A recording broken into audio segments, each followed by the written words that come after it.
qui avez choisi de nous écouter ce matin. Peut-être avez-vous tombé par hasard sur cette vidéo, cet enregistrement de l'école du sabbat. Alors, on est content que vous soyez là. On est content que vous nous permettiez d'entrer dans votre intimité.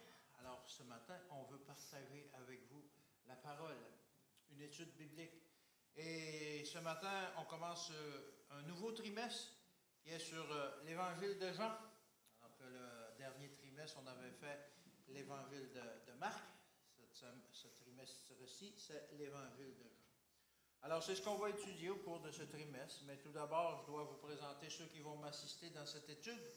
Et il y a Sébastien. Bonjour, Sébastien. Salut, Alain. Toujours content d'étudier la parole avec toi. Oui, moi aussi. Et Stéphanie. Bonjour, Stéphanie. Bon matin, Alain. Merci.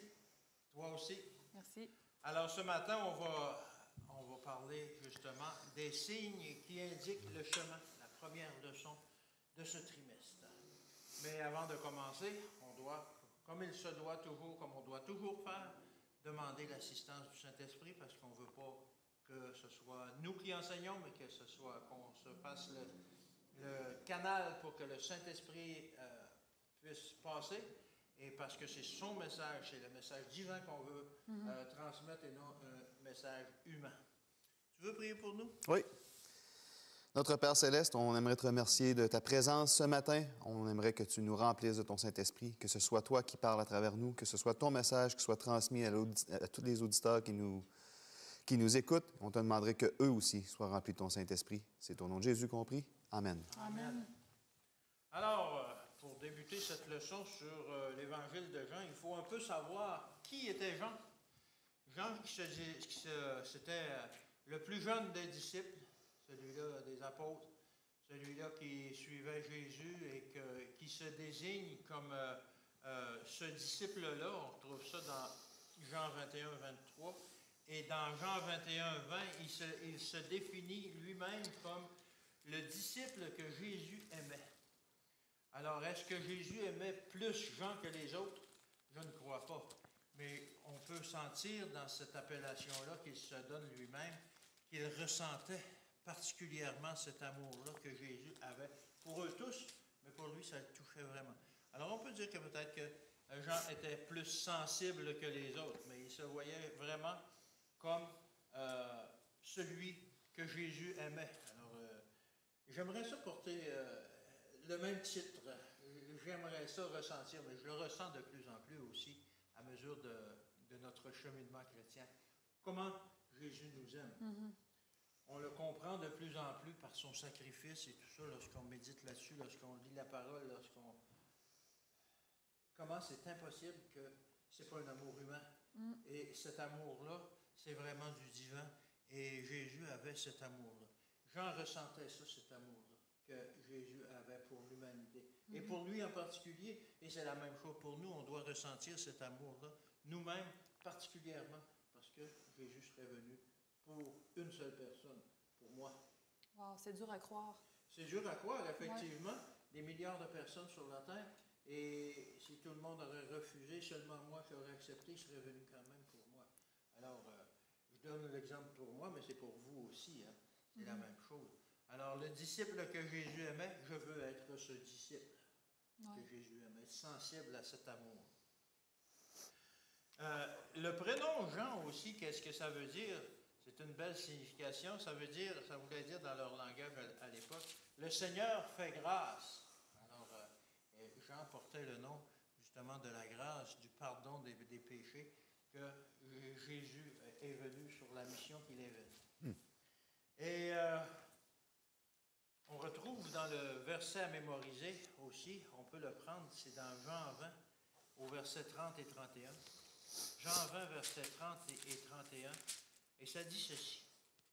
Jésus a encore produit devant ses disciples beaucoup d'autres signes, ou de miracles qu'on pourrait dire, mais Jean appelle ça particulièrement des signes qui ne sont pas écrits dans ce livre.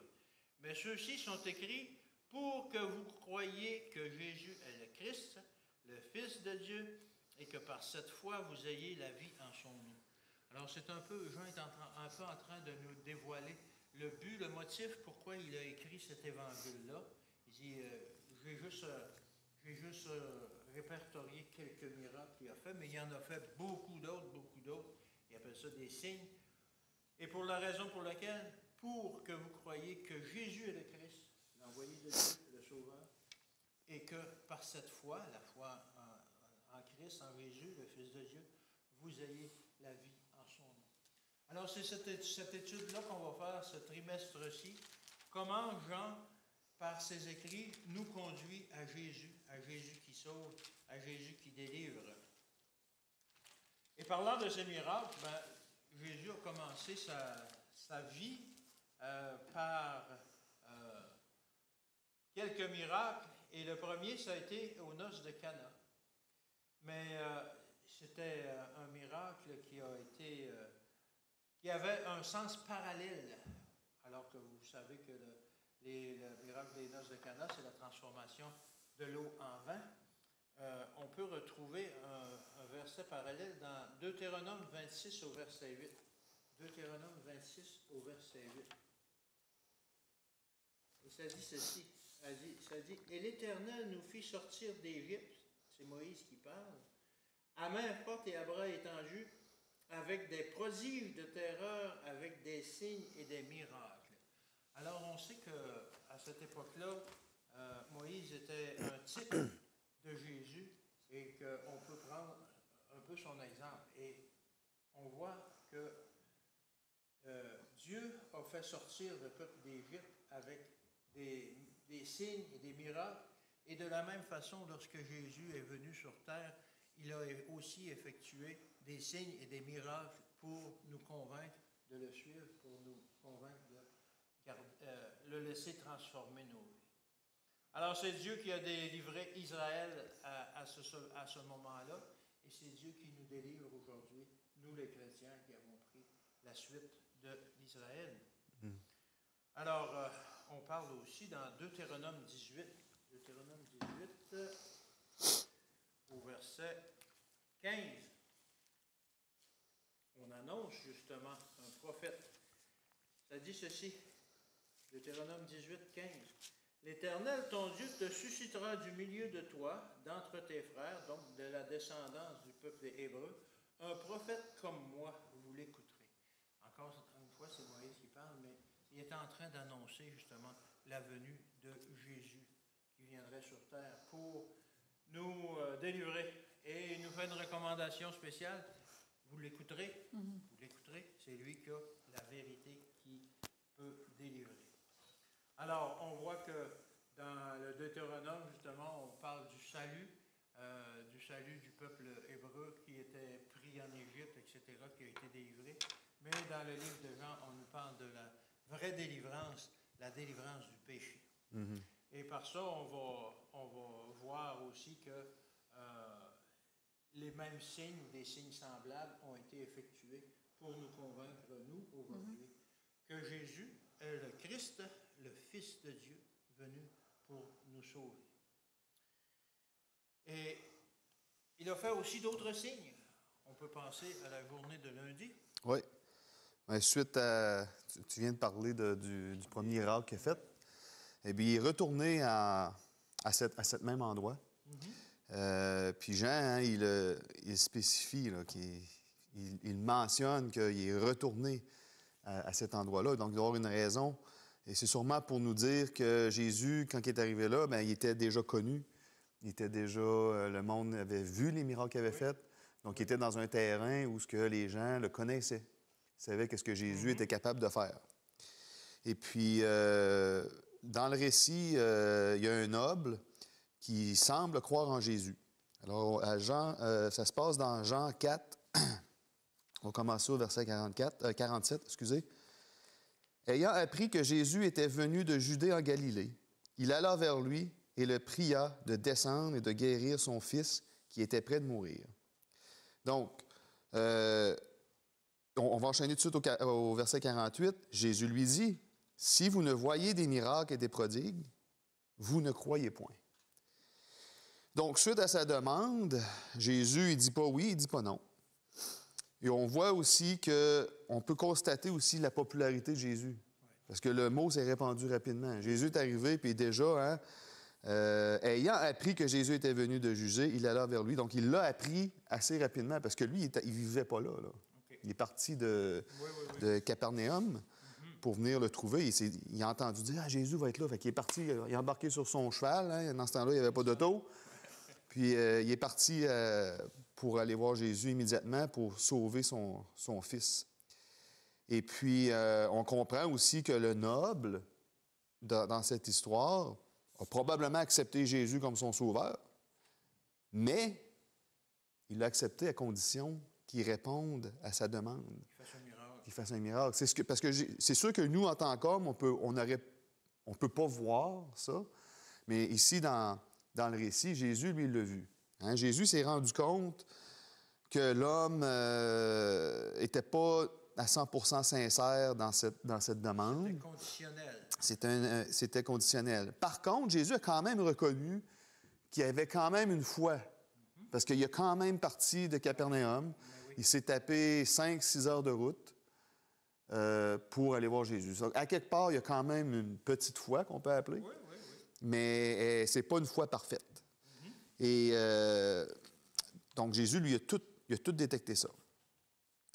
Bref, une foi qui n'est pas parfaite, le Christ, Jésus, lui, ne peut pas nécessairement lui accorder sa demande immédiatement. Parce que Jésus détecte quelque chose ici. Oui. Je ne sais pas si on pourrait aller voir, Stéphanie, si tu veux, aller voir dans Jacques 1, versets 5 à 7. Et puis on va voir ici qu'est-ce que Jacques nous explique de cette foi qui n'est pas complète, qui n'est pas parfaite, si on veut dire.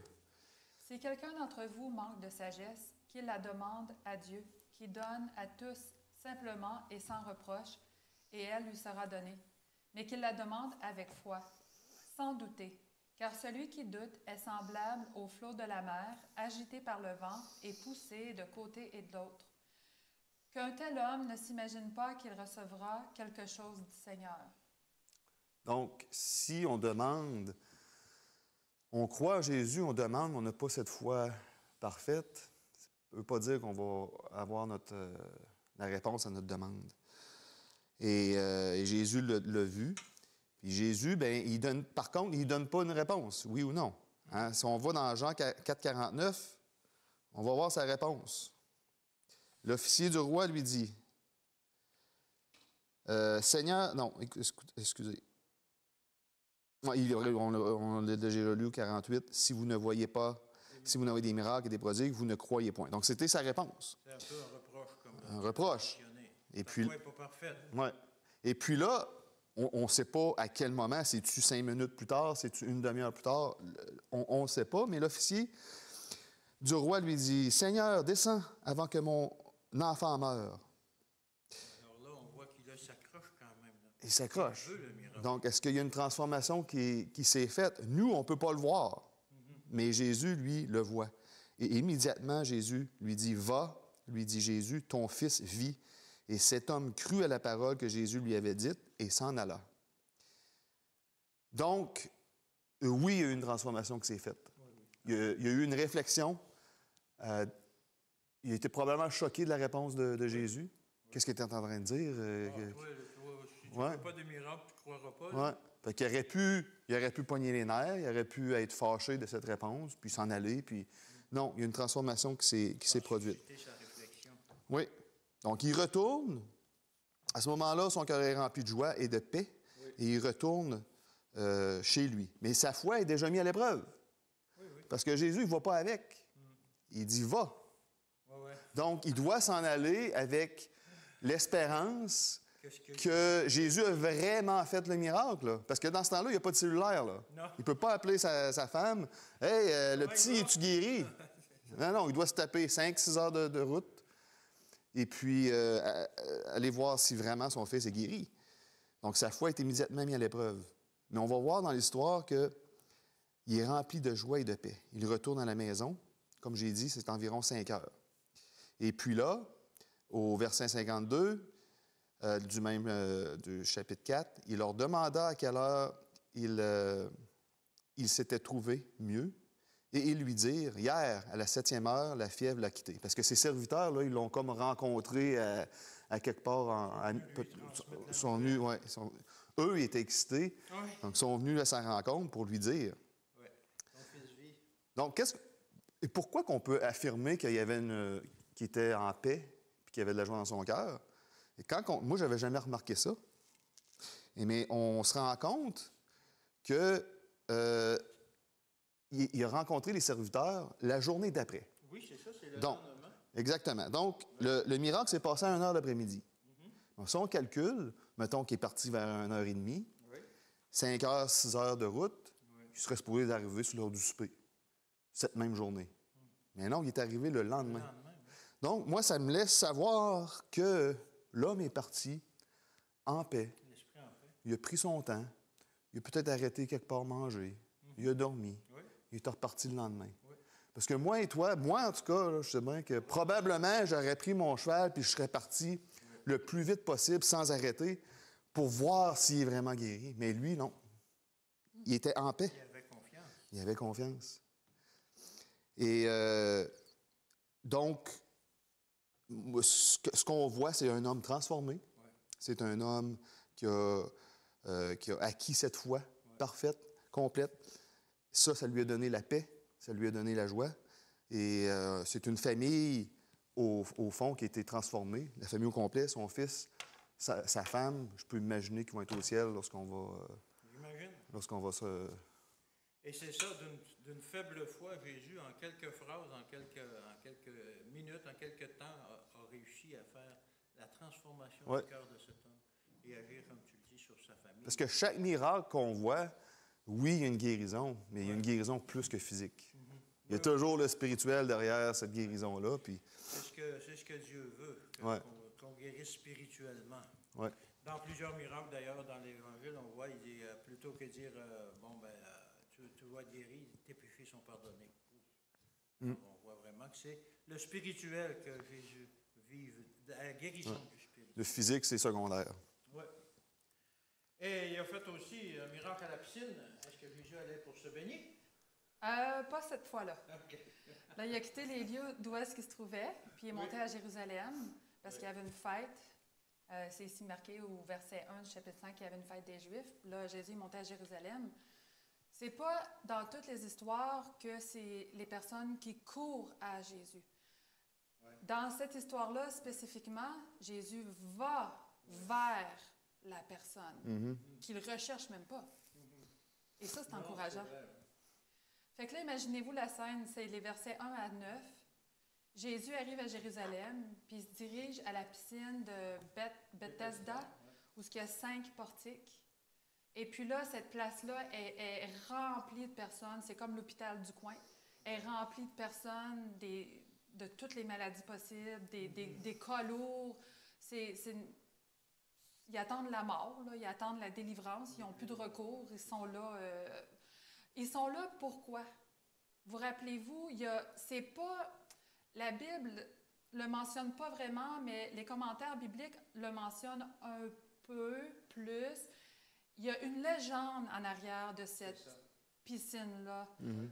De temps à autre, de temps en temps, la légende raconte qu'il y a un ange qui vient bouger l'eau. Chapitre 5 au verset 4. Ouais. Car un ange descendait de temps en temps dans la piscine et agitait l'eau. Et celui qui descendait en premier était guéri. Mais les commentaires bibliques racontent que c'est peut-être pas nécessairement de Dieu. Ben, je m'explique pourquoi, parce que c'est seulement lui qui était le plus égoïste, le plus fort, qui se rendait à l'eau. Il se rendait à l'eau comment? En piétinant sur les autres, en faisant mal aux autres. Puis tu sais, moi, je ne vois pas comme un système d'ordre divin là-dedans. Fait que tu sais, c'est un autre sujet pour une autre journée, mais il y aurait apparemment eu des effets miraculeux. Puis là, cet homme-là, il était au bout du bout, comme on peut dire, du rouleau. Il fait qu'il va à la piscine. Hey, Oui, mais c'est pas la première fois qu'il va à la piscine. Là. Je crois que ça faisait plusieurs fois. Ça fait 38 ans là, qu'il est malade. Là. Il y a sûrement son empreinte déjà de fait dans le béton autour de la piscine. Puis là, cette journée-là, dans les versets 1 à 9, Jésus, il s'approche de cet homme-là. Au départ, l'homme, il ne devait sûrement pas l'avoir remarqué. Puis là, à un moment donné, il lève les yeux. Ah, il y a un visage qui est dans son champ de vision. Et puis ce visage-là le regarde avec tendresse, puis lui pose une question. Oui, drôle de question. Me semble que ça devait être évident, non? Oui. Mais Jésus lui pose la question, mais lui, il ne sait pas que c'est Jésus, il ne sait pas que c'est le Messie. Est-ce que tu veux être guéri? Hein? L'homme, il devait se dire, ben oui. Regarde où t'es, là. Tout le monde ici veut être guéri, là. C'est certain que je vais être guéri. Mais là, on se demande, pourquoi est-ce que Jésus a posé cette petite question? Pourquoi pensez-vous que Jésus pose une question si simple? Veux-tu être guéri? Pour sonder son cœur. Est-ce que tu veux dire par là pour attirer son attention? Ah, mais absolument. Parce que l'homme, jusqu'à là, lui, son focus, c'est sur la piscine. Quand l'eau va s'agiter, là, il faut que je piétine quelqu'un, même si je le tue, c'est pas grave, il faut que je roule. En tout cas, il faut que je me garoche à l'eau. Son seul focus, s'il veut obtenir un jour la guérison, c'est le bassin d'eau. Mais là, Jésus, non, regarde-moi, écoute-moi. Est-ce que tu veux être guéri? Puis il y a d'autres mondes alentour aussi là, qui voient ça. Hein. Mais Jésus l'a spoté parce que c'était un des cas les plus lourds. Cet homme-là, il devait être en dépression totale. D'après ce que j'en lis de l'histoire, il n'y avait pas vraiment d'amis à l'Église ou famille de sang. Mais Jésus ne commence pas à faire un débat avec lui, puis à lui faire un grand sermon, puis à lui reprocher plein d'affaires. Mais il lui dit simplement après, « Lève-toi, prends ton lit, marche. » Qu'est-ce que vous pensez que l'homme a fait? Il s'est levé, il a pris son lit, il a marché. Oui, c'est ce qu'il a fait, c'est ce que la Bible nous dit qu'il a fait. Ah, mais moi, là, je trouve ça trop simple. Oui. Mais je sais que c'est vrai. Mais ça fait 38 ans qu'il est comme ça. Il ne recherche pas vraiment Dieu, d'après ce qu'on peut en déduire. Oui. Puis là, cet homme arrive, prends ton lit, marche, va-t'en. Il aurait pu trouver toutes les excuses possibles pour dire, ben là, premièrement, c'est le sabbat. Oui. Je peux pas faire mon lit. Deuxièmement, ça fait 38 ans que j'ai pas marché. Mais non, il n'a pas commencé à rouspéter lui non plus. Il a écouté. Il avait le choix, là.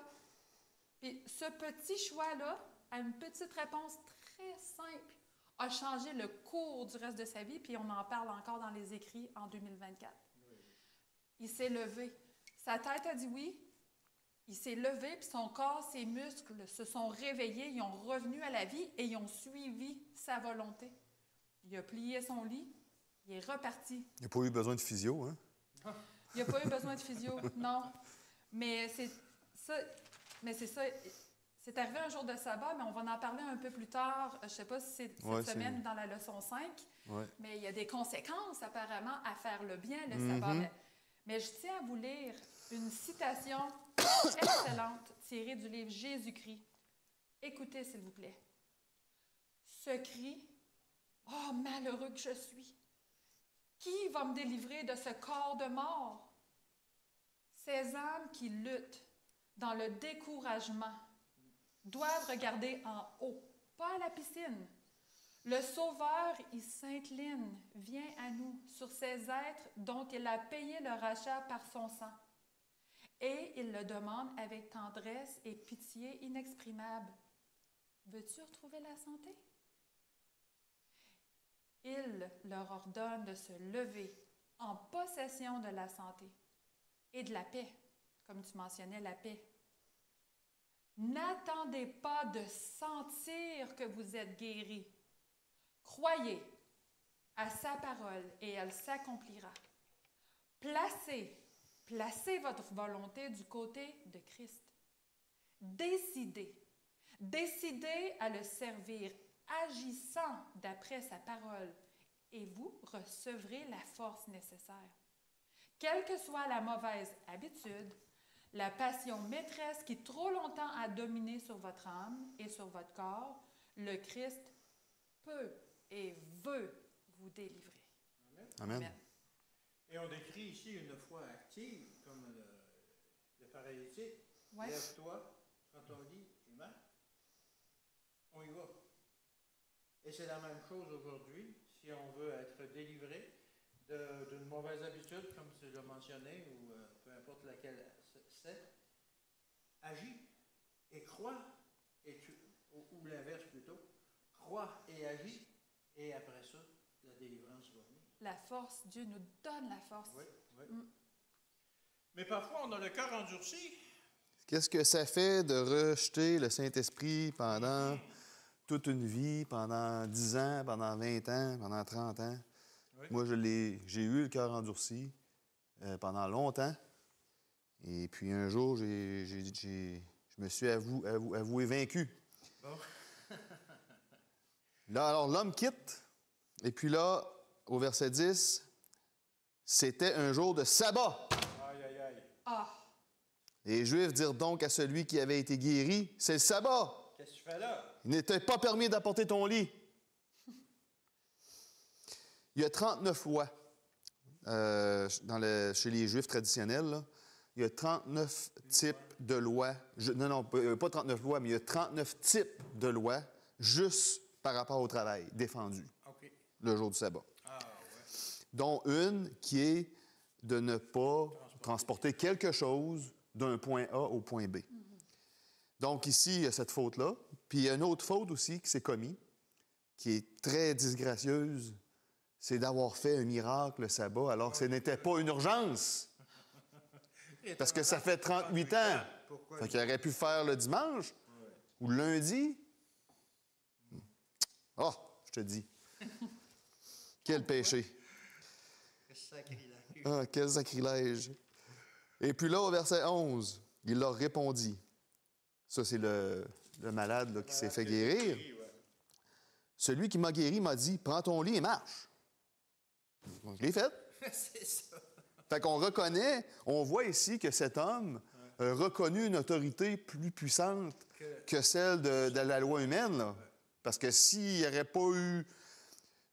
pas cru à 100 %, il se serait peut-être dit, ouais, mais là, j'ai pas le droit d'apporter mon lit, fait que je vais le laisser là. Et j'aime voir aussi dans sa foi une foi enfantine. Ouais. Prends ton lit et marche. Ouais, mais là, c'est sabbat. Ouais, non. Non, il va. On obéit. Jésus veut faire réfléchir encore une fois. Encore une fois. Hein, pourquoi qu'il lui dit de faire... Tu sais, Jésus le sait, là, Ouais, ça va faire. que ça va faire parler. Donc, il veut leur démontrer que... Ils veulent leur démontrer la nature du vrai sabbat, qui est celle d'aider son prochain. C'est ça. Jésus avait choisi cet endroit, tantôt tu nous as parlé, Stéphanie, hein, c'est lui qui est allé vers lui. Donc, c'est lui qui a choisi cette personne-là à cet endroit-là. Et encore une fois, Jésus ne fait rien par hasard. Il savait qu'il allait y avoir des gens, il devait sûrement, j'imagine, une foule alentour de ce bassin d'eau-là, plus les gens qui passent. Donc, il savait que les gens allaient en parler, que ça allait faire jaser. Positivement ou négativement, ça allait faire jaser. Et puis là, au verset 14, toujours du chapitre 5, « Depuis, Jésus le trouva dans le temple et lui dit, « Voici, tu as été guéri, ne pêche plus de peur qu'il ne t'arrive quelque chose de pire. » Donc, l'homme est parti. Jésus est parti de son côté. Mais Jésus n'avait pas fini, là. Sa mission n'était pas terminée. Il l'avait guéri, mais il y avait quand même quelque chose de plus, là. Il voulait le guérir spirituellement. Il voulait que cet homme ait aussi la vie éternelle. Continuer la transformation. Continuer, il voulait qu'il soit transformé. Donc, comparativement à d'autres miracles, ce miracle-là était fait... Il a fait le miracle et après, il est allé le rechercher pour lui donner cette vie éternelle. Je ne sais pas s'il y a d'autres miracles qui s'est fait de cette façon-là, peut-être, mais souvent, c'était le contraire qui était fait. Et donc, Jésus, il lui dit, pêche plus, hein?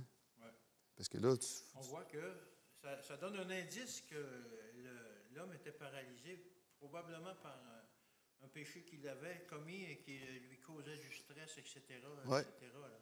Oui. Donc, Jésus avait reconnu qu'il était rempli de péché, puis qu'il craignait sûrement qu'il allait continuer à pécher. Donc, il est allé le voir pour le trouver, pour lui dire. Et donc, les hauts dirigeants de l'Église savaient que Jésus était le Messie. Là. Hein? Ils disaient que c'était pas lui, mais au fond, ils savaient. Il y avait eu la vision de Zacharie. Il y avait eu l'annonce de l'agneau. Jean-Baptiste, hein, qui annonce que Christ est comme et l'agneau, qui est comme le Messie. La visite de Jésus au temple à l'âge de 12 ans, alors qu'ils ont vraiment vu que, wow, là, cet enfant-là, c'est quelqu'un de spécial. Donc, les hauts dirigeants de l'Église ont tous vu ça. Là. Ils ont été témoins de tout ça. Ils sont au courant, ils ne sont pas caves. Là. Ils connaissent la Bible, ils savent reconnaître les prophéties. Là. Ouais. Mais en même temps, ça nous dérange. Bien, et c'est là le cœur endurci. Ouais. Hein, leur cœur est tellement endurci. En Jean 5, 38 et 39. « Et sa parole ne demeure point en vous parce que vous ne croyez pas à celui qui l'a envoyé. Vous sondez les Écritures parce que vous ne pensez pas avoir en elles la vie éternelle. Ce sont elles qui rendent témoignage de moi. Et vous ne voulez pas venir à moi pour avoir la vie. » Jésus met en garde ici qu'il faut lire la Bible avec le Saint-Esprit. Il faut être rempli du Saint-Esprit. Il ne faut pas seulement la lire, il faut l'étudier. Ce n'est pas de connaître la loi qui te sauve, c'est d'avoir la parole qui vit en nous. Et ce qu'on peut voir ici, c'est que les hauts dirigeants n'avaient pas cette parole qui vivait en eux. Ils la connaissaient, par contre. Oui. On ne peut pas leur enlever ça. C'est une connaissance technique qu'il y avait. Oui. Mais maintenant, Dieu veut qu'on ait une relation intime. Oui. Il faut venir à lui pour avoir la vie éternelle et croire en lui. Les Juifs sont allés vers lui, mais est-ce qu'ils sont allés pour les bonnes raisons ou ils sont allés pour le piéger? Ils sont allés pour le piéger. On retrouve ça partout dans la Bible, Oui. dans les évangiles. Donc, ils ne sont pas allés vers lui parce qu'ils avaient la foi. Ils sont allés pour les mauvaises raisons. Plus on attend pour donner notre cœur, plus on s'endurcit, plus on laisse le temps passer, plus on combat contre le Saint-Esprit. Plus le temps passe, les années passent, on rejette, le cœur s'endurcit et ça devient difficile. Ça ne devient pas impossible, Non. mais ça devient difficile. On pourrait dire que la voix du Saint-Esprit, on baisse le volume à chaque fois qu'on refuse. Et elle devient de moins en moins forte. Jusqu'au moment où on ne l'entend plus du tout. Ouais. De là, l'importance, on a déjà parlé de la prière d'intercession, parce que sans la prière d'intercession, je crois que ce volume que tu parles devient éteint et puis il ne se rallume pas. Donc, il faut vraiment continuer de prier, d'intercéder pour les gens qu'on aime. De cette façon, bien, le Saint-Esprit continue à nous travailler. Ouais. Il ne pêche plus. Je compare avant, aujourd'hui, c'est beaucoup des boutons numériques, mais avant, on avait un bouton de volume qu'on tournait jusqu'à temps qu'on entende tic. Le son était coupé. La radio était fermée. Et Jésus a fait beaucoup d'affirmations aussi au début de son ministère. Effectivement. Puis j'aimerais qu'on lise avant d'aller là-dedans, Jean 5, le verset 16 à 18. Oui. Cet homme qui venait d'être guéri à la piscine s'en alla et annonça aux Juifs que c'était Jésus qui l'avait guéri. C'est pourquoi les Juifs poursuivaient Jésus parce qu'il faisait ces choses le jour du sabbat. Mais Jésus leur répondit, « Mon Père agit jusqu'à présent, moi aussi j'agis. » Fait que comme Sébastien l'a mentionné, là Jésus il est accusé constamment, il y a des espions qui le suivent puis ils veulent juste le coincer pour l'accuser de transgresser le sabbat, de désobéir à Dieu et de blasphémer, qui est de manquer de respect envers Dieu. Mais comme Sébastien l'a mentionné tantôt, ils ont quand même un niveau d'intelligence. Ils connaissent les prophéties. Ils ont vu ou entendu parler de Jésus qui a visité le temple à 12 ans.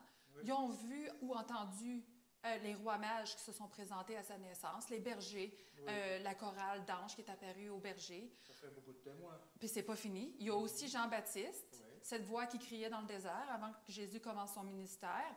Puis il y a aussi, il entendait qu'est-ce que Jésus enseignait. C'était solide, ça faisait du sens, c'était pas des niaiseries, il ne demandait pas de l'argent, il n'y avait rien de malhonnête dans ce qu'il disait, dans ce qu'il faisait. Puis c'est clair qu'il devait reconnaître un côté divin à ses miracles. Viens pas me dire que c'est Satan qui va faire du bien comme ça. C'est impossible, ça marche pas. Puis en plus des prophéties qu'il y avait en leur profession, puis qui étudiaient, tu sais, ils devaient bien s'en douter.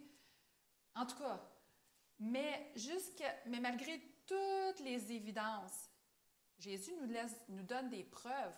On ne croit pas en n'importe quoi, en de l'air. C'est du concret. Malgré tout ça, tu fais du bien le sabbat, c'est pas le Messie. Condamnable. Ça, fini. Mais là, Jésus, au 17, il répond, je vais le mettre en mes mots, mon Père, lui aussi, travaille, même le sabbat. Moi aussi, je travaille comme lui. On ne le réalise pas, mais Dieu, il est sans relâche, constamment au travail. Si on respire dans Actes 17, 28, si on respire, si on bouge, si on mange, si on conduit l'auto, peu importe nos activités physiques, émotionnelles ou spirituelles, on fonctionne juste parce que Dieu est au travail.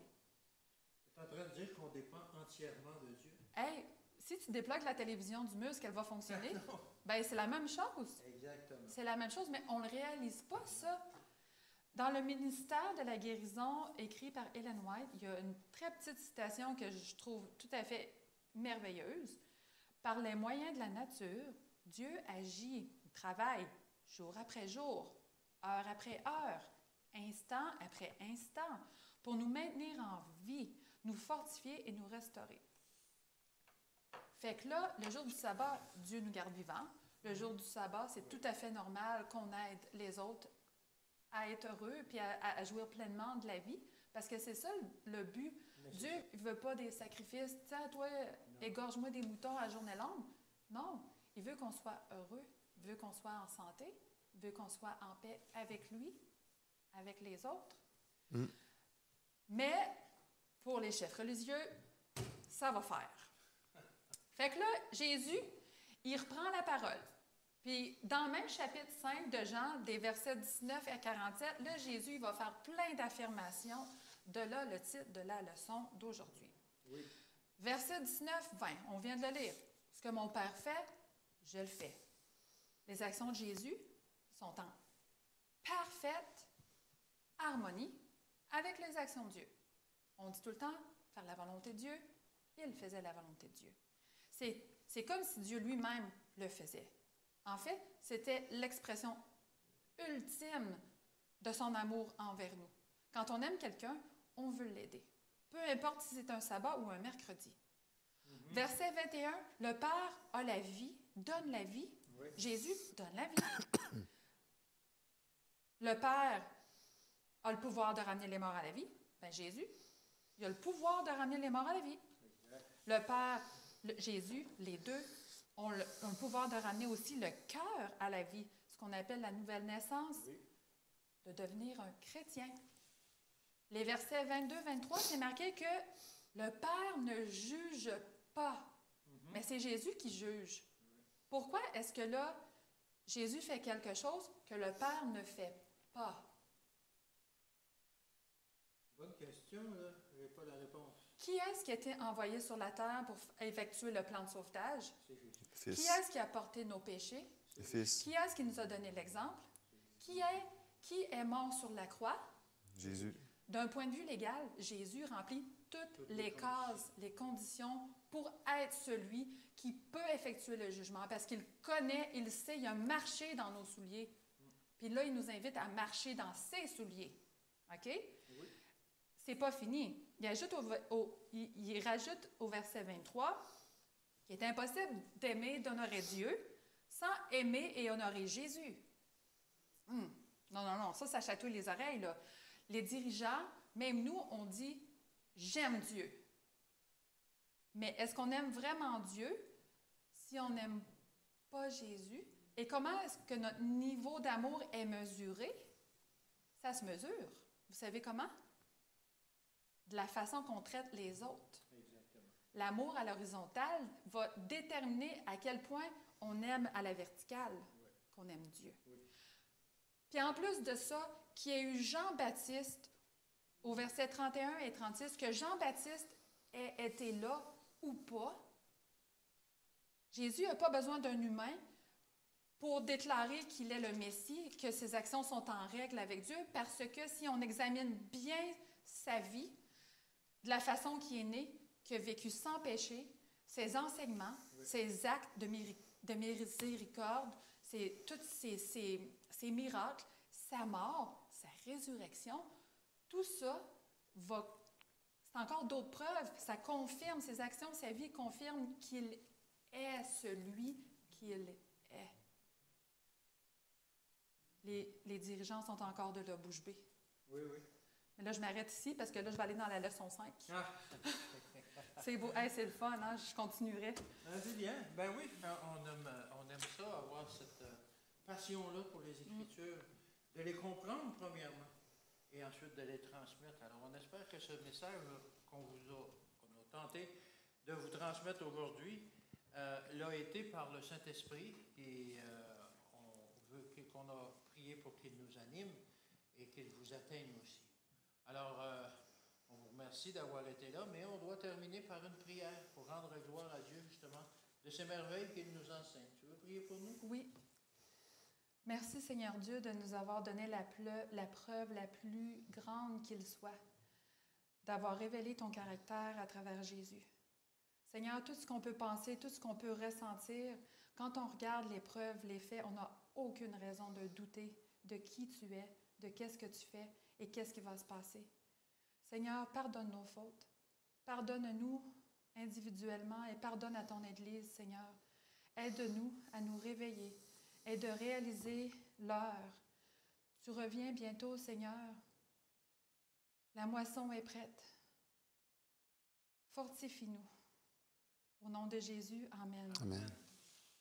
Alors, on espère que vous avez apprécié cette leçon. Si vous l'avez appréciée, vous pouvez cliquer sur « J'aime » ou la partager avec des amis et vous serez les participants à ce moment-là de la diffusion de la parole de Dieu. Et il y a peut-être des amis, lorsque Jésus reviendra, que vous serez heureux de retrouver parmi vous. Tout comme nous, on sera heureux de vous retrouver avec nous pour accueillir notre Sauveur. Amen. En gloire et avec toutes les honneurs. Merci pour votre présence. Merci à vous deux pour m'avoir assisté dans cet enseignement. Et on vous souhaite une bonne semaine et que Dieu vous bénisse.